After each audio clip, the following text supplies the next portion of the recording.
Si sabes poder tener toda la parte de inversión, puedes abrir oportunidades para lo que sea. Puedes abrirlo para temas de educación, puedes abrirlo para temas de comida, energías renovables. O sea, todo ese tipo de cosas, si tienes la capacidad y te desarrollas la parte financiera, tu universo se abre, ¿no? Mi querido Artur, ¿cómo estás? Señorón, Qué gusto tenerte por aquí. No, gracias, Oscar, por la invitación. No, hombre, encantado. Voy a leer tu semblanza y como siempre le digo a la gente que se pone acá, si la riego, me corriges, Claro. pero vale la pena decirlo. No. El día de hoy en Escala de Grises nos acompaña Arturo Aguilar. Arturo actualmente es fundador y CEO de Caxanuc, que ya hablaremos qué es Caxanuc. Su experiencia laboral incluye empresas en donde desempeñó tareas con enfoque en mercados financieros, educación, ciencias cuantitativas, programación, ventas y trading dentro de las siguientes instituciones: la UDLA, la Universidad de las Américas en Puebla; Finamex, Casa de Bolsa; BlackRock, JP Morgan, AT Consultores, MSCI, Deutsche Bank y Actinver. Arturo tiene una licenciatura en Ciencias Actuariales de la Universidad de las Américas en Puebla, una maestría en Administración de Empresas por el Instituto Autónomo de México y una maestría en Ingeniería Financiera en el The World Quant University. Mi querido Artur, qué gusto tenerte acá, porque eres un ejemplo de lo que voy a decir en un segundo. Muchas gracias por tomarte el tiempo, porque sé que también venías de Puebla, ya te basaste allá, ahorita platicamos de eso, así es que muchas gracias por este esfuerzo. No, pues muchas gracias a ti, la verdad es que quiero felicitarte por esta iniciativa que están teniendo, ¿no? La verdad es que he estado viendo algunos de los programas, ¿no? Me han gustado mucho, creo que esto es lo que necesita, ¿no? México, demostrar toda esta parte joven que tenemos, toda esta parte de innovación, toda esta parte de lo que podemos ofrecer allá afuera, ¿no? Y creo que ya no es como de, a alguien le va a tocar de los grandes o a alguien de los chiquitos. Creo que ya estamos justo en esa época y en esa edad, ¿no? de nuestra vida donde nos toca a nosotros. Totalmente. Entonces, pues poner el ejemplo y al revés, ¿no? Muchas gracias por la invitación y la verdad es que me da mucho gusto estar viendo este tipo de iniciativas en nuestro país. Esta es tu casa de ahora en adelante, así es que muchas gracias. Cuando quieras. Oye, Artur,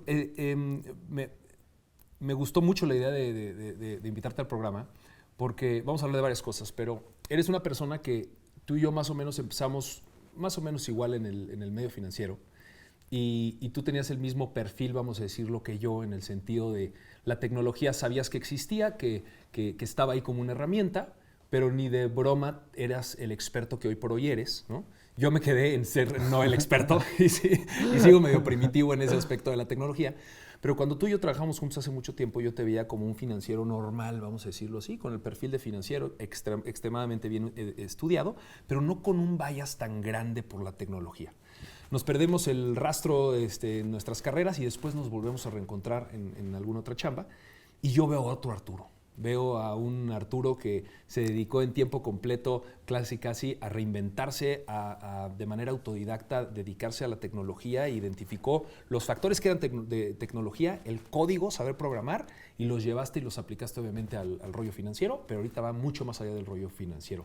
¿De dónde viene esa motivación, Artur, de hacer ese cambio de 180 grados? O a lo mejor no fue y ya lo tenías y yo te veía a lo lejos y para mí eras normal y ya eras un genio en el código, no lo sé. Pero platícame más o menos. Ya, siempre, o sea, todo este tema desde que, pues, ¿por qué estudiar actuaría? ¿Por qué, no, empezar a hacer esto?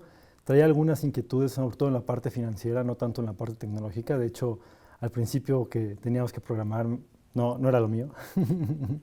Pero justo lo que empecé a notar, ¿no? Como dices, ¿no? Desde que estuvimos trabajando en lugares como Deutsche, ¿no? Y en este tipo de instituciones, pues empiezas a notar este tema de cómo diferenciarte, dónde buscar todos estos cambios que venían. Y como lo dices, ¿no? De repente, pues yo traía como este track de, pues, no, ahora sí que el mercado financiero normal, meterte a la parte de tuyos míos y hasta ahí.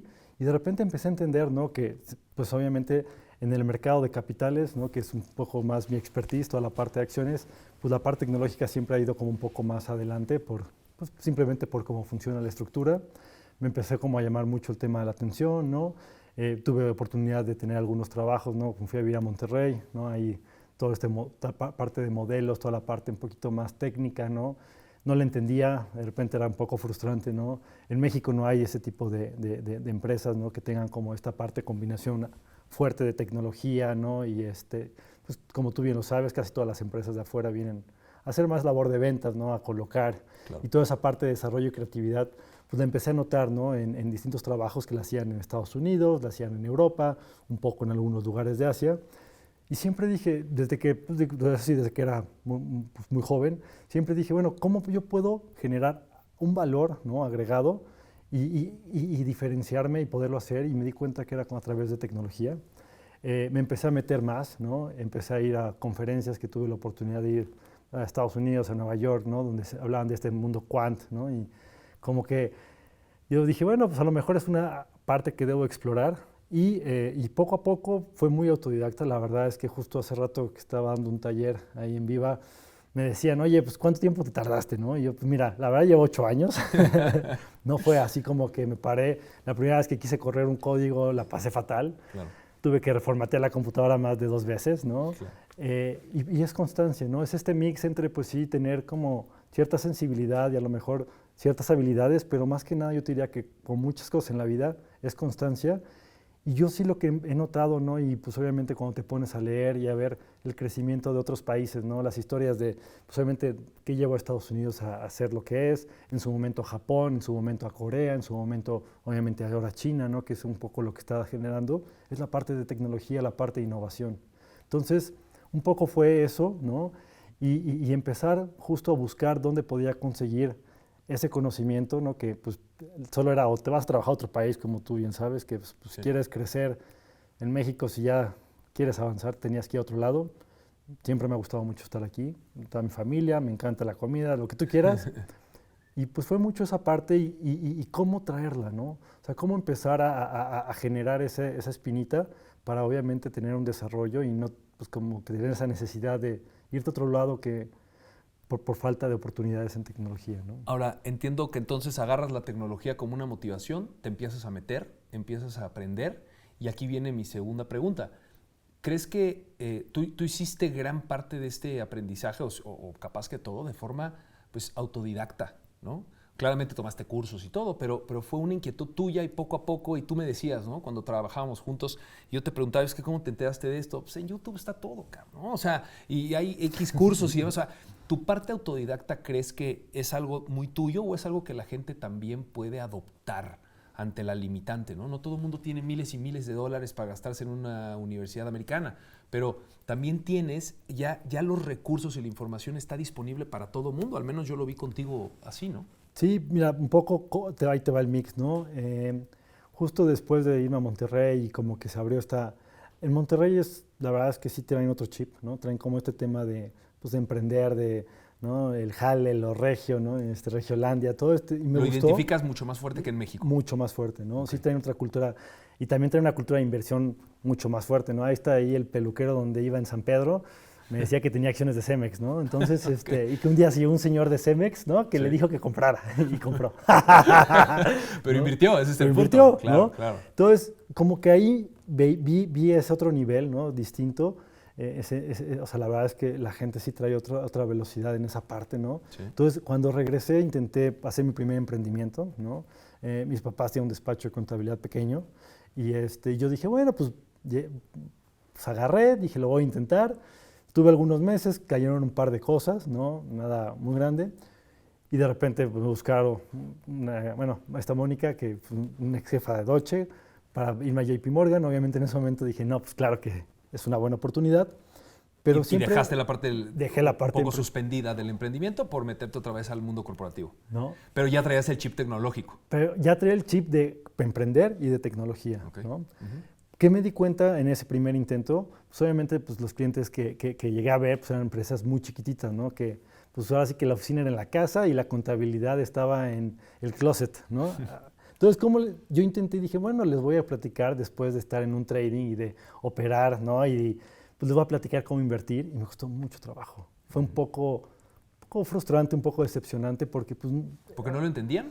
No lo entendían y para empezar no podían diferenciar su contabilidad de la empresa con la personal, ¿no? O sea, la empresa era un mix, ¿no? Entonces, empezando desde ahí, ¿cómo les podías decir que invirtieran en acciones, ¿no? ¿Cómo les podías decir y hablarles de tasas, de tipos de cambio?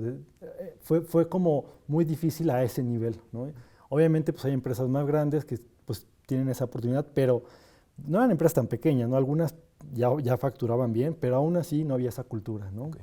Entonces, regreso al mundo corporativo y justo en ese lapso dije, bueno, necesito estudiar algo más, porque por un lado ellos no sabían eso, pero por otro lado yo no sabía nada de cómo hacían dinero, ¿no? O sea, de la economía real, ¿no? De todo ese tema de cosas fiscales y eso. Y pues ahí nació como meterme a hacer un MBA, ¿no? Como para decir, creo que tengo muchas carencias, digo, aparte pues estaba muy joven, inexperto en muchas cosas, quiero hacer un MBA, quiero ver qué hacer. Y durante el MBA, que la verdad estuvo bastante interesante, pudimos estudiar partes del MBA en otros países, fuimos a Brasil, fuimos a Canadá y a Nashville. Y ahí una de las cosas que empecé a entender, ¿no? Fue, ok, poner un restaurante puede ser un muy buen negocio, pero yo no quiero poner un restaurante, ¿no? O sea, ¿qué otro componente dentro de este mix de emprender, tecnología y cómo hacerle para hacer dinero y para poder vivir de eso y vivir bien, ¿no? Necesito pues, desarrollar todavía más la parte tecnológica.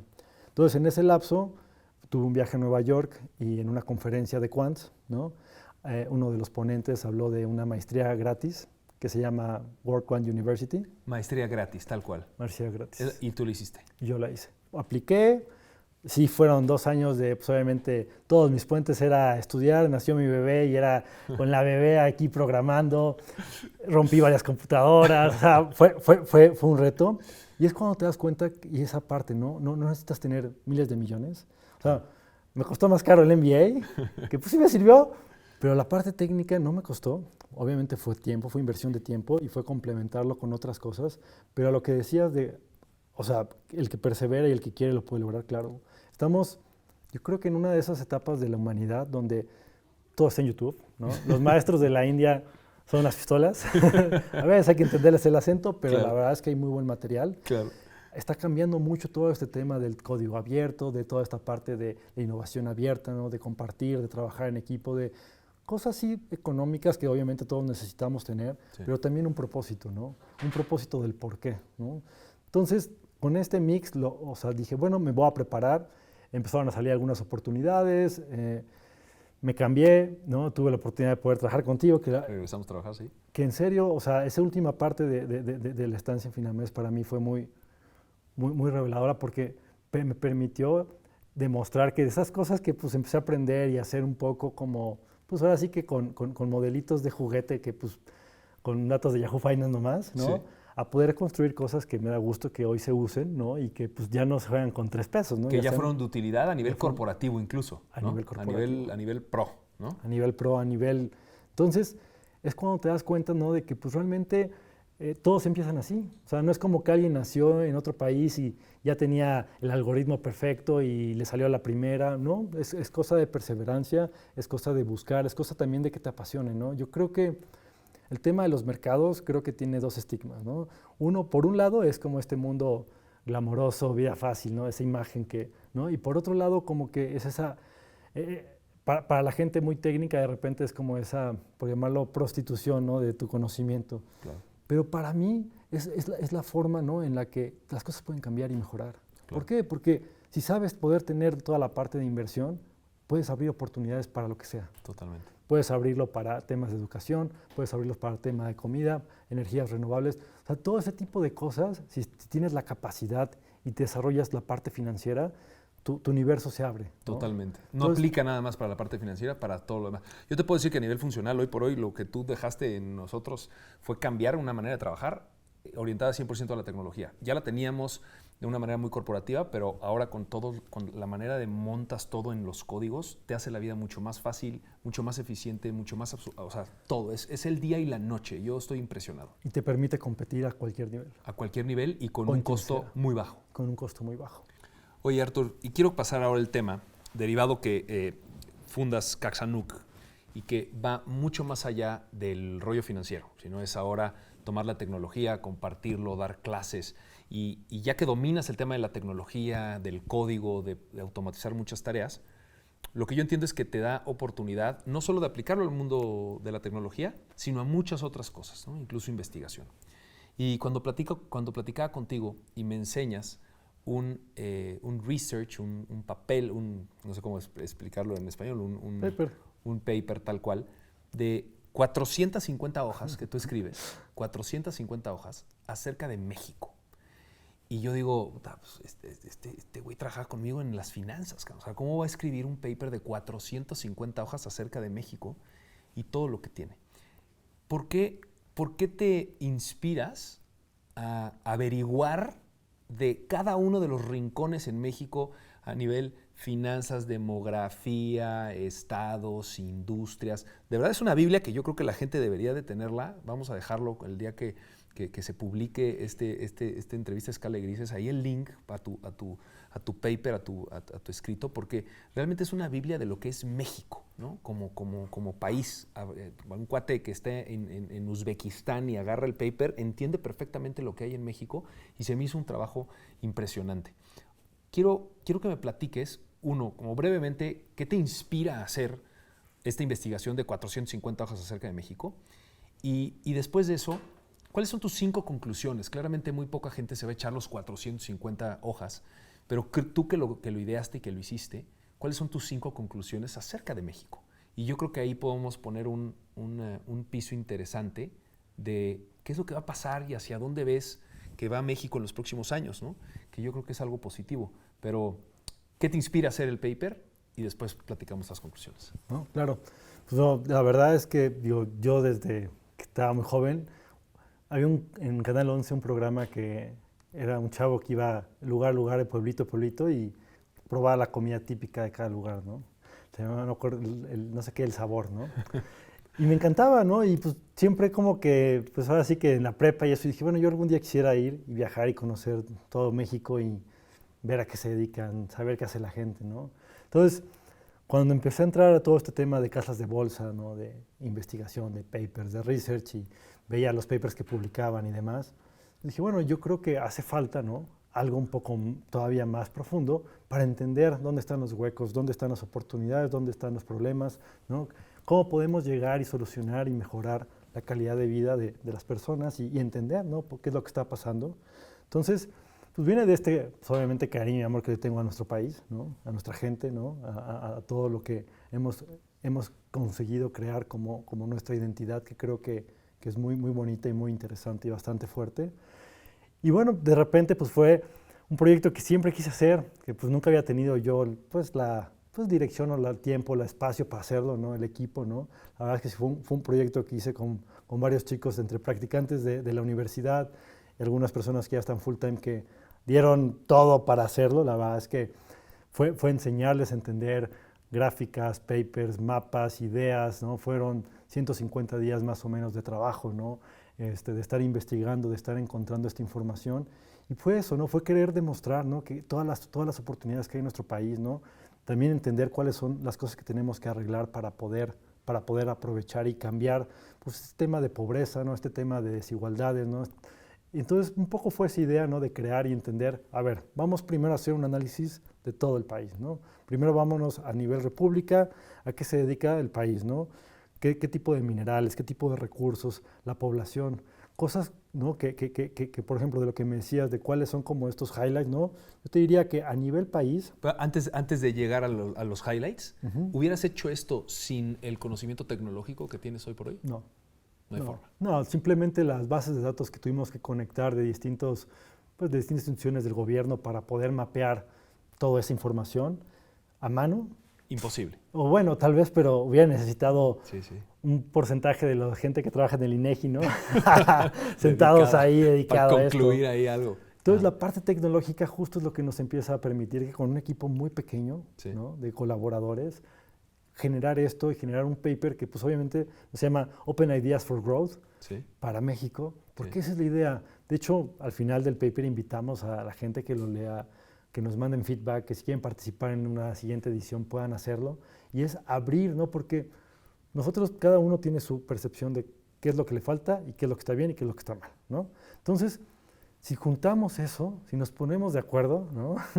Yo creo que podemos plantear soluciones que están ahí, que solamente es, a ver, esto es obvio, necesitamos que arreglar esto, necesitamos cambiar esto, necesitamos aprovechar aquello. El número te está diciendo que la solución es por acá, punto. Este tema de basarnos en la parte científica y en datos es eso, es no hagas como el guess, ¿no? O sea, no quieras como adivinar. No es intuición. No es intuición, ahí está la data. Es dato frío y sobre eso lo atacas. Entonces, analizando realmente, ayer tuve oportunidad de leerlo, te dije, ¿no? De las 450 hojas fui checando todo y yo estaba impresionado y no lo podía dejar, ¿no? Y ahora yo tenía a mis hijas encima y me tiraban la leche encima y la cena, pero yo seguía leyendo y dije, ¿qué capacidad para producir este tipo de material? Platícame 5 conclusiones, vamos a decirlo así, que en toda tu investigación acerca de este paper que haces, este trabajo de investigación es lo correcto, ¿no? De México, ¿cuáles son tus 5 conclusiones, Arturo? O sea, averiguaste, viste, bajaste data, averiguaste, bla, bla, bla. ¿Cuáles son las 5 conclusiones que tú te quedas, como a 32,000 pies de altura? Mira, yo creo que en la parte de población, ¿no? Tenemos un tema de educación, ¿no? Número 1, población. Población. Ajá. De población tenemos una gran ventaja porque tenemos una pirámide perfecta, ¿no? El promedio de la población está alrededor de los 30 años. 29, ¿no? Lo leí ayer. 29. A lo mejor ya del último dato ya está subiendo, ¿no? Ajá. Pero tenemos una población muy joven, ¿no? Muy balanceada, un poco centralizada. Ese es uno de los temas que pues bueno, creo que hay que mejorar y siempre has intentado esta poco de centralización del centro, ¿no? Y poder hacer otras cosas. Respecto a la población, tenemos el pro pues de la edad, ¿no? Uno de los contras que te diría o áreas de oportunidad que tenemos que trabajar en temas de educación, ¿no? Es la parte del inglés. México está rankeado de 111 países, número 88. ¿Cuándo? Tenemos 40 millones de mexicanos en Estados Unidos viviendo. A ver, otra vez. De 111 países que hablan inglés, o sea, el estudio es qué tan... Que no es nativo el inglés. Que no es nativo, ajá. y entonces ¿qué tan metidos están en el inglés? ¿Qué tan buenos son? De 111, México está en el lugar 88. Y teniéndolos aquí. Está Estados Unidos al lado y tienes 40 millones de mexicanos o con ascendencia mexicana en Estados Unidos. Estaba leyendo justamente... Es el 10% de la población. Claro, casi 40 millones de mexicanos allá, 10% de la población americana, y no podemos nosotros comunicarnos con ellos y con ese mercado. Entonces, es una conclusión para ti que de alguna manera nos limita a los mexicanos, ¿no es cierto? Nos limita porque obviamente puedes saber programar bien, y luego lo he platicado con gente, ¿no? Por ejemplo, de algunas universidades, ¿no? Como el Poli, que son muy buenos programando, pero luego les falta el inglés. Entonces, ahí dejan de ganar 3 veces menos lo que deberían de estar ganando. O sea, un programador del Poli que les da ese conocimiento de la programación, si supiera hablar inglés, podría triplicar, cuadruplicar sus ingresos. Exacto. Con ese conocimiento que le dio el Poli. Simplemente es meterle el inglés. Simplemente es meterle el inglés. Es una pena, ¿no? Es una pena. Es una pena. ¿Por qué? Porque, no, obviamente, pues son de esas cosas que pues desde chiquitos tienen que hacer más énfasis de que se dé, ¿no? Sí. Sobre todo porque muchos de esos trabajos que, como te decía hace rato, que se hacen en la India, ¿no? Que tienes a los call centers, tienes esto, pues podrían estar acá, ¿no? Claro. Una de las cosas, por ejemplo, que yo creo que ha servido, que les ayuda a Argentina, ¿no? Pues es que hablan mucho mejor inglés. Entonces, muchas cosas de back office y de empresas que tienen que hacer cosas en inglés, las han hecho ya simplemente por el inglés. Yeah. Cosas que se pueden hacer aquí mucho mejor. Okay. Otra conclusión de tu trabajo de investigación. Bueno, eso es con respecto al tema de población. Con respecto a la parte de recursos, ¿no? Digo, todos sabemos que México tiene una cantidad de recursos muy interesante. Creo que el tema solar es algo que ha hecho ruido, ¿no? Ha estado como, hubo un boom con la reforma hace poco, luego se vino para abajo el tema de toda la inversión en energías renovables, energía solar, y toda la parte del norte. Hay algunos estados que lo han hecho muy bien, sorprendentemente bien, ¿no? Hay algunas partes ahí, como Coahuila, ¿no? Que tienen bastantes cosas interesantes, Sonora también, ¿no? Que ya llevan un avance, pero si toda esa parte de manufactura, ¿no? La alimentas también con toda esta parte de energías renovables, ¿no? Obviamente tiene que haber un mix por lo que produzcan y lo que sea, pero toda esta parte de radiación solar, ¿no? Yo creo que es una gran oportunidad que tenemos que ir fomentando también en la parte sur del país, ¿no? En la parte de las ciudades, aparte de que es pues, algo positivo para el ambiente, ¿no? Pues también obviamente hay una ventaja competitiva. Entonces creo que el tema solar es una muy buena cosa para highlightear. Tenemos el esquema para hacerlo, todavía no se ha aprovechado como se podría, pero empiezan a ver los canales, es lo que nos estás diciendo. Empieza a haber algunas startups de eso, empieza a haber más cosas, y pues digo, todo se produce prácticamente en China de los paneles. Yo no sé por qué no tenemos una empresa mexicana que fabrique a gran escala paneles. Claro. ¿No? Ese tipo de cosas, tecnología de cómo mejorar la captación y demás, ¿no? Creo que es uno de los sectores que si bien ahí va, le falta. Uno de los problemas y oportunidades que veo también es el tema del agua, ¿no? O sea, sí es un tema que en muchos estados, pues obviamente la cantidad de agua disponible y eso, ¿no? La verdad es que sí es un constraint que nos puede afectar, que tenemos que también hacer cosas para el asunto, ¿no? Tener cosas como arreglar toda la parte de las tuberías de las ciudades que nadie quiere arreglar, porque el otro día hablaba con un amigo y me dice, mira, es que políticamente es muy malo, porque aparte que necesitas presupuesto, haces tráfico, ¿no? Y nadie quiere tráfico, pero el tema de las fugas de agua, de las cosas que desde ahí, ni siquiera ahorita de recolectar más agua, sino simplemente subsanar todo lo que sea, pues pueden ser proyectos de inversión bien interesantes, ¿no? Pueden ser proyectos que se necesitan, también temas de recolección de agua. Entonces yo creo que el agua es otra cosa que tenemos que tener en mente, ¿no? Como recurso. Como recurso. De la otra parte, la verdad es que minerales, pues hay algunos estados como San Luis y eso que tienen más potencial, yo creo. Creo que, o sea, la parte de minería eso va bien. Hay pocas mineras mexicanas, ¿no? Muchas son, o Canadá, si tú ves ahí en el paper, la mayoría son de afuera, claro. ¿no? Entonces, pues bueno, nada más como sí entender, ¿no? Yo creo que han hecho varios cambios ahorita, pues obviamente, cómo explotar de manera correcta esos recursos y que también, a su vez, pues generen, ¿no? Otra forma de vida, ¿no? Para esas poblaciones. Entonces hablamos de la población, número 1, recursos, número 2. La tercera conclusión de tu trabajo de investigación. Mira, un poco la parte, ¿no? Ya que entendimos, ¿no? La parte de, tenemos este bono demográfico, tenemos los recursos, ¿no? Ahora, otro de los componentes importantes para la economía de un país es mucho la parte de emprendedurismo, ¿no? Creo que tuve la oportunidad de tener una invitación en febrero a un evento que hicieron el FAST, ¿no? Que venía de Secretaría de Relaciones, que es este movimiento de aceleradoras de startups y de innovación y demás. Me gustó mucho, la verdad es que fue un evento allá en San Francisco bastante bien planeado, una agenda muy bien planeada donde tuvimos acceso. Y también yo lo veo ya, digo, aparte de que pues, coincide que estoy en este mundo medio de startups y he conocido ahí conocí a varias personas que también están haciendo emprendimientos en Aguascalientes, en Chihuahua está impresionante. Yo no pensé el tema tecnológico tan fuerte de Chihuahua. Es el estado que más exporta y son cosas electrónicas. Wow, wow. También ahí lo pueden encontrar.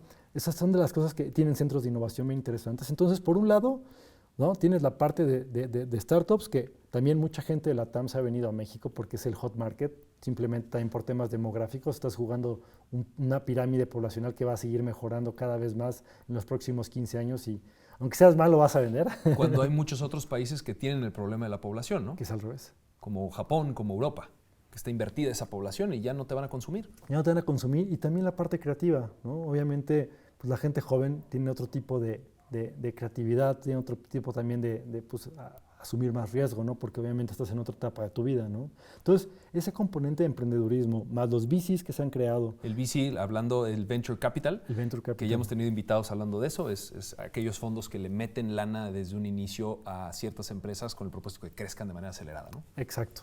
Ya hay una cantidad interesante de VCs y hay algunos VCs como Angel Ventures que fueron de los primeros que ya empiezan a tener como los primeros fondos, empiezan a ver los frutos, ¿no? Entonces ya empieza a ver esta parte también que me parece muy interesante. Tienes aceleradoras y el gobierno también ha hecho cosas interesantes en la parte de, hay varios centros de emprendedurismo. En Puebla hay uno que se llama El 100, en Chihuahua hay otro que también está bastante bien, Monterrey hay algunos privados de las universidades, ¿no? Entonces ese ecosistema, ¿no? También de gente estudiando en la universidad, hay casi 5 millones de estudiantes. En México. En México. Wow. Wow. Es un parque de estudiantes bastante decente, ¿no? Es un parque de estudiantes. Sí. Entonces, tienes gente joven, gente estudiante, emprendedurismo, recursos naturales, recursos económicos, porque los hay, ¿no? Obviamente las afores están creciendo exponencialmente, la parte de los ahorros también, ¿no? Entonces, yo creo que esa parte, y la parte de inversión yo creo que es algo lo más fácil de resolver, ¿no? Porque pues, ¿no? Las otras componentes creo que son más difíciles de tener. Sí, son estructurales, mientras que ahorita hemos platicado y hablado aquí, o sea, la falta de ahorro en México es por una mala cultura financiera, es un mal hábito, sí. Pero un hábito lo puedes cambiar, sí. Pero que estructuralmente tu población esté con la pirámide correcta, eso no lo puedes cambiar, eso es el que tienes en ese momento. Es decir, las cosas estructurales que tú me estás diciendo, México las tiene a favor. Solamente hay que hacer cambios en nuestros hábitos con el propósito de beneficiarnos de esos buenas estructuras que tenemos. Bueno, un poco la parte de los sectores, ¿no? La verdad es que algo que cuando revisamos, ¿no? Intentamos hacer un comparativo muy interesante. Tenemos las empresas públicas y los índices que hay de las empresas públicas listadas en México que representan una foto de ciertos sectores, ¿no? Que se sesga mucho a consumo básico, ¿no? Y después hicimos un análisis de las empresas más grandes por ventas. Es decir, una empresa de consumo básico, ¿cuál es? Dame un ejemplo. Por ejemplo, FEMSA, Walmart, Bimbo, Gruma. Okay. ¿No? Entonces, los índices internacionales ven y dicen, estas empresas importantes las empaqueto en estos índices y entonces meten a estas. Lo que tú hiciste es, aparte de ver estas, investigaste el resto de las empresas que existen en el país para poner ahora sí un panorama completo, no nada más las más grandes y las que cotizan en bolsa. Por Exacto, ejemplo. Okay. Sino todas. Okay. Muchas obviamente son extranjeras, claro. ¿no? Pero ya cuando hacemos este análisis, ¿no? que lo pueden revisar, ya el sector de consumo básico sigue siendo muy representativo, pero ya consumo discrecional que tiene que ver con la parte armadora, ¿no? Que somos de los top armadores y demás, y no tenemos ni una marca de carros mexicana. Eso es increíble. Eso es increíble. Eso es increíble. Eso es increíble, ¿no? Entonces, bueno, esa es una de las cosas, ¿no? Y hay otros sectores, y el que más pues te das cuenta, ¿no? Aparte de que hay 0 empresas públicas listadas en bolsa de tecnología, a nivel, ya incluyendo todas, también el peso es muy bajo, ¿no? Entonces, el tema de tecnología, ¿cómo queremos hacer este crecimiento exponencial? ¿Cómo los empresarios quieren crear, ¿no? Pues las historias que vemos en otros países con tecnología si no hay esa inversión, si no hay ese desarrollo? Es también un poco el porqué de Caxanuc, ¿no? Y también este tema de empujar y crear un ecosistema, ¿no? Entonces, esa parte de tecnología nos falta mucho. Si tú ves el índice pues, de las empresas públicas más grandes del mundo, el sector más importante ahorita es tecnología, con un 22% de peso. Cuando en México no tenemos ni una de tecnología listada, y a nivel de todas, las que hay de tecnología pues, son prácticamente extranjeras y no hay nada. Artur, la quinta conclusión de tu trabajo de investigación, antes de pasar a esa conclusión que creo que ya la tienes mucho en la cabeza. Yo creo que después de analizar todo el tema de los estados, no nada más, también hablamos un poquito del tema geopolítico, ¿no? Cómo está México parado, ¿no? A comparación de otros países. Yo creo que este tema de nearshoring, que obviamente ya viene muy mencionado desde el año pasado, ¿no? Yo creo que esa parte de toda la infraestructura que hay, toda la parte de conectividad, toda esta relación con Estados Unidos, ¿no? Este friendshoring que ahora le llaman allá, ¿no? Por todo el tema también geopolítico y de no depender tanto, ¿no? De otros países que a lo mejor ahorita la relación es completamente distinta. El nearshoring para la gente es esa reubicación de inversiones en México. En México. ¿No? De otros lados hacia México, que está teniendo un boom en México últimamente, ¿no? Está teniendo un boom en México totalmente.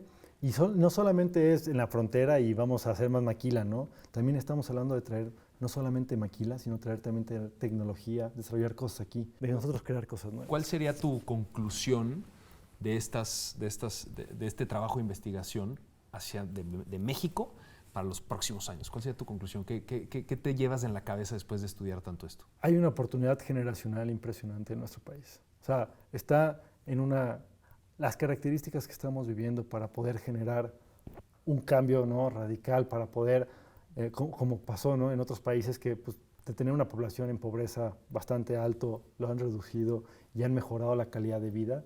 Yo creo que es abismal, ¿no?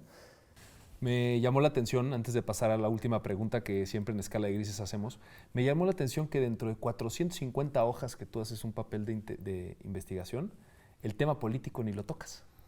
Y yo creo que al final, después de yo checar, no sé, 150 hojas que me eché, creo que fue lo correcto. Creo que el tema político que puede ser binario entre gentes y puedes tomar, no es necesario, ¿no? O sea, es necesario obviamente las instituciones y muy buenas prácticas, pero mi punto es que México también va mucho más allá de la política. Totalmente. Y desafortunadamente muchas veces nos concentramos en la política como la razón principal.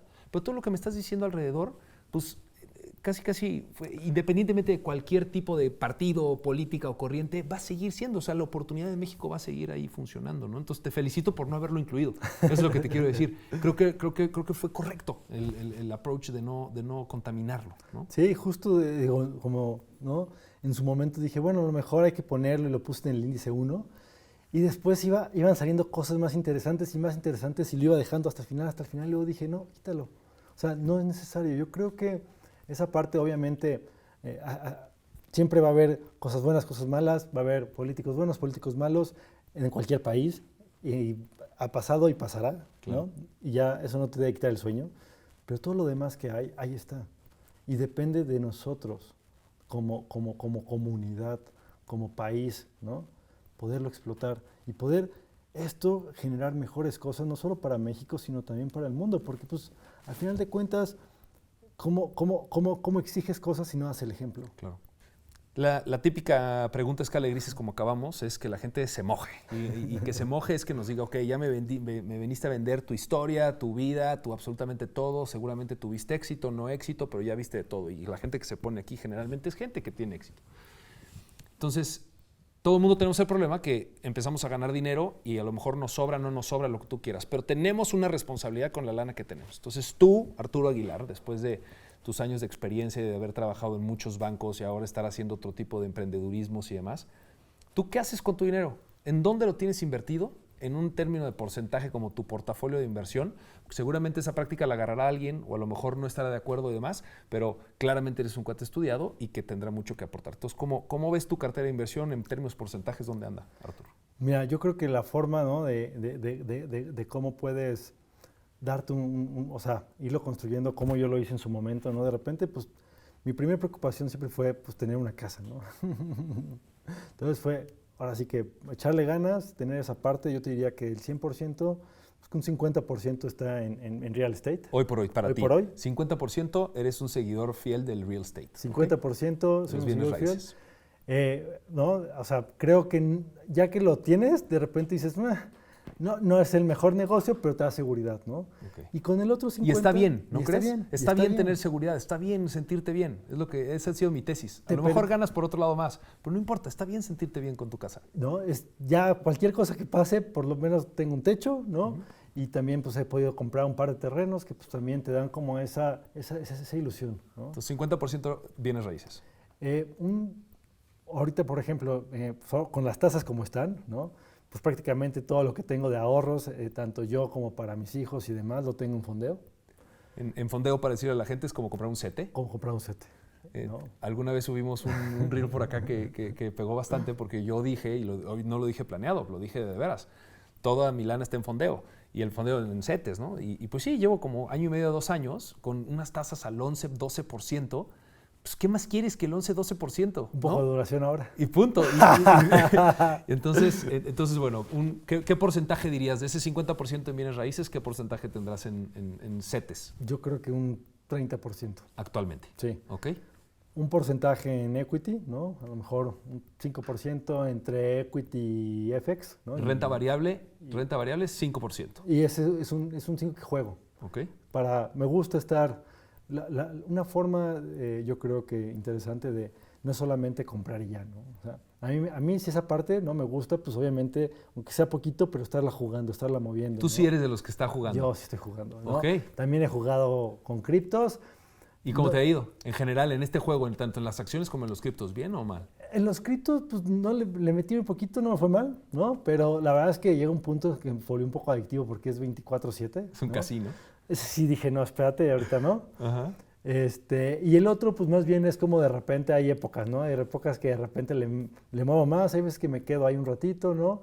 Pero me gusta porque eso, aparte por lo que hacemos en la empresa y porque me gusta estar como pendiente de lo que está pasando en los mercados, ¿no? Y demás, y es parte de lo que hacemos, ¿no? Sí. Y no me gusta como no estar empapado ni nada, pero es porque también me divierte, ¿no? Es como, es un gusto y obviamente pues vas generando de poquito y si pierdes, pues es un pedazo chico, ¿no? Eso es a lo que te iba a decir. O sea, lo que yo estoy viendo es que dentro de tu estructura de portafolio, ahorita el 80% está fijo en algo de largo plazo. Exacto. Y en este 5% es con el que estás jugando, que también se vale divertirse, no pasa nada, ¿no? Es lo que hemos dicho. Y es importante porque pues obviamente empiezas a entender cosas, ¿no? Llevas 85%, Arturo. Y el resto, pues está prácticamente en startups. En startups. Estás apostando a ciertas empresas que puedan tener un crecimiento acelerado. Sí. Ok, sí. Ok. Sí, ha sido como ahí de estarle jugando. Consciente de que se pueden ir a cero, ¿no? Consciente que se puede ir a cero, ¿no? Uh-huh. Pero pues también se pueden ir a miles. Y yo creo que, no, por ejemplo, el podcast que escuché, el anterior que tuviste hablando de eso, tienes razón, ¿no? Tienes que tener varias, ¿no? Para no... Con Luis, Con Luis. Con Luis Andrés Enrique, ¿no? sí. Con que le pegues a la que se va, ¿no? Claro. Pero también creo que es una forma de también como, si yo, ¿no? Estoy hablando del sector emprendedurismo y estoy diciendo que todos deberían invertir, pues también es coherente, ¿no? Ahora sí que walk the talk, ¿no? Así que es parte también de decir, oye, pues yo también puedo poner de mi lana para otras empresas, ¿no? Obviamente, pues ahorita que ya también, pues ahora sí que ya no tengo la quincena como antes, ¿no? Claro. Obviamente es más complejo algunas veces decir, bueno, ¿qué tanto, no? Ya lo piensas. Pero yo creo que hay mucha oportunidad, ¿no? Y es simplemente ser ordenado. Y siempre que haces este tipo de inversiones, ¿no? Es conocer a la gente en la que estás invirtiendo. Artur, si dijeras, y con esto voy a concluir, ¿te transmitieron a ti, tu familia, un legado de cultura financiera, una cultura de cultura financiera? ¿Te dieron una cultura financiera en tu casa o fue algo que tú adoptaste? Me enseñaron qué no hacer con las tarjetas de crédito. Okay. Y con eso me quedé como con ese, pues también, ¿no? O sea, como que veía esa presión, ¿no? Mis papás de repente de que las tarjetas y luego como que eran un desorden. Entonces yo creo que más que, o sea, me enseñaron a la experiencia, exacto, lo que no querías. Lo que no quería no quería vivir así, ¿no? Claro. Entonces, y yo los regaño y se ríen, ¿no? De mí y todo. Pero bueno, o sea, ya ahorita también ellos ya han visto que, bueno, ¿no? Sí se puede hacer de otra manera. Sí se puede hacer de otra manera. Obviamente también entiendes también las condiciones, a veces no hay de otra, ¿no? Claro. Pero no, o sea, yo creo que si falta algo en general, creo que en México, ¿no? Sobre todo en la masa, es esa cultura. Hay muchos vehículos, ¿no? Digo, desde como hablabas con Vic, ¿no? De que las tandas y de ponerte de acuerdo y proyectos.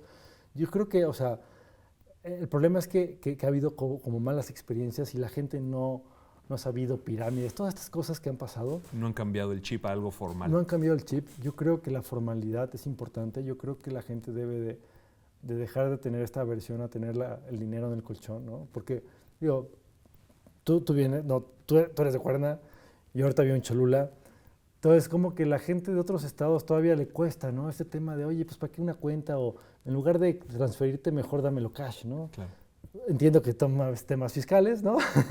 Pero aún así, ese es uno de los componentes. El gobierno tiene que encontrar ese mix para que la gente lo sienta a gusto. Claro. Y no esté nada más huyendo, porque así tengas 3,000 empresas, startups que quieran prestar lana y quieran inclusión financiera. No se va a lograr. Si el gobierno no pone también temas fiscales, o sea, si no hacen cosas para no asustar a la gente y que sientas que el SAT te está persiguiendo, ¿no? Por eso lo único que nosotros podemos hacer es poner un granito de arena e invitar a gente como tú que nos platique de esas experiencias. ¿Dónde te puede encontrar la gente, Artur? Tenemos ahí la página, ¿no? Es caxanuc.mx, ¿no? Ahí pueden bajar el paper. En el paper hasta ahí tenemos el correo de research@caxanuc.mx. Mi correo es arturo.aguilar@caxanuc.mx, ¿no? Perfecto. Para ¿no? que te busquen, para que te cuestionen. Sí, y nos que pueden cuestionar, manden un mensaje por LinkedIn, ¿no? La verdad es que va a ser un gusto en lo que yo pueda ayudar, ¿no? También ahí pues, hay información en la página de los talleres que estamos dando de programación. Estamos dando becas, ¿no? Para estudiantes. Ya ahorita nos llegaron varias cartas. Tenemos hasta finales de este mes para que manden sus cartas, ¿no? Y un poco la idea de esto, ¿no? Digo, pues obviamente los talleres pues, nos ayudan a que la empresa siga, ¿no? Pero también mucho lo que queremos es empujar y crear esta cultura, ¿no? Entonces, pues cuenten con nosotros, ¿no? Con esa parte y agradecerles por la invitación y felicitarte por este programa que ojalá va muy bien. Ojalá dé como para invitar a más gente valiosa como tú. No, pues vas a ver que sí, ¿no? Y sabes, y esta parte pues cuenta con lo que necesites de todos los aspectos. Muchas gracias, el señor Arturo Aguilar. Muchas gracias por el tiempo y por acompañarnos. Muchas gracias. Bueno, pues nos vemos en el próximo capítulo de Escala de Grises. Mi nombre es Oscar Luna. Muchas gracias.